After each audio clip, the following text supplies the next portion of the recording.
So hey guys, welcome to a very quick video. I have a cold and we're doing BlackRock Foundry in about 10 minutes, so I need to be very quick. Now, I want to talk about one thing, and that is tracking the forset bonus for Resto Druids with TellMeWhen, because it is not as simple as other buffs right now.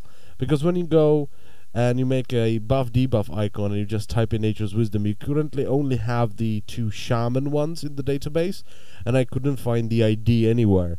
So I just typed in Nature's Wisdom. I gave it a custom texture of Wild Growth. It's a buff on a player that if it's present, it will show, and it also shows timer text. Now if you just do this, you will run into a problem because this is a 2-stage ability. Okay, this buff has 2 stages. So you cast the first healing touch, you already get a buff that tells you have casted 1 healing touch, and once you cast the second healing touch, it will turn into the proper buff. Now the problem with this is that if you leave it just like this and you cast 1 healing touch, it will already show you this icon.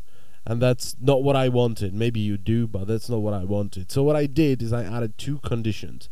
The first one is a necessary, but what this first one does is it checks the cooldown on Wild Growth, and if Wild Growth is on cooldown, it has to have an equal cooldown to 0 seconds, so it's usable.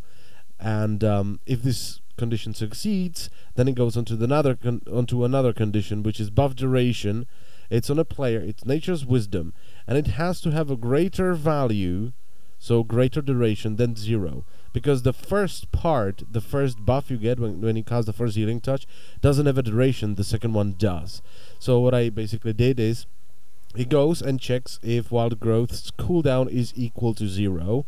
If it is, it goes on to the second condition, which is, the duration on a player of Nature's Wisdom has to be greater than 0 seconds. If it is, it will show this icon, and it will basically work like this. Alright, so I cast 1 healing touch, nothing happened. Oh, I already had the buff.